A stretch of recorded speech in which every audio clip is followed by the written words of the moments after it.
Is there a question that's bothering you? What should we do if we haven't a clue? Ask Tim! In this day and age, if something or someone really annoys you, then you can always go on Twitter to express your general irritation. I'm not saying this is a good thing to do, but it does seem to happen. A lot. But in the ancient world, there was no social media.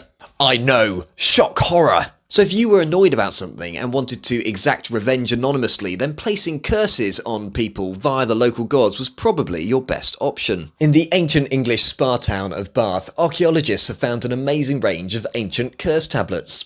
These were thrown in the water there back in Roman times in the hope that the local goddess would follow up on these written threats. My favourite curse found there is, "May he become as liquid as the water." Ouch! But surely cursing should have no place in the Bible.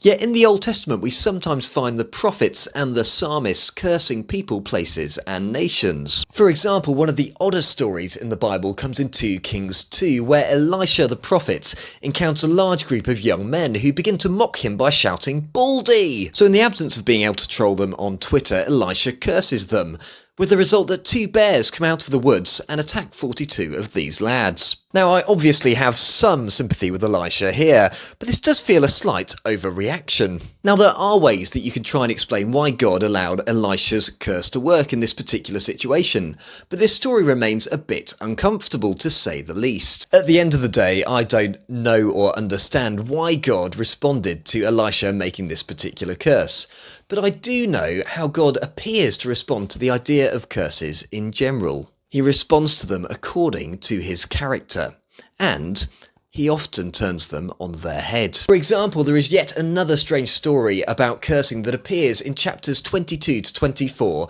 of the book of Numbers. Balak, the king of Moab, who was an enemy of God's people, decides to hire a wandering prophet named Balaam to call down curses on the ancient people of Israel. So Balaam takes the money and goes up on a nearby hill to call down curses. But something strange happens. Whenever Balaam goes to speak a curse, he ends up saying a blessing over God's people instead.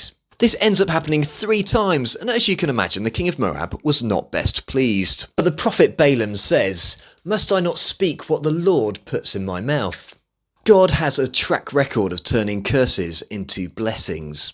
In fact, the book of Galatians in the New Testament tells us how Jesus dealt with all our sin, unkindness, deceit, hate, and mess by taking it all upon himself. The author of Galatians, Paul, writes how Jesus became a curse for us. Because on the cross, Jesus took all the curses that have ever been uttered in human history. He took all the things human beings have ever done to hurt one another and their world, and he died for us to deal with their consequences once and for all.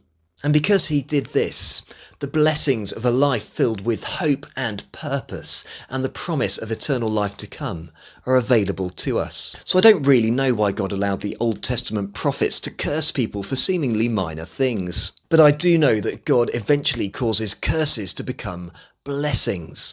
It all seems to be a part of his amazing rescue plan.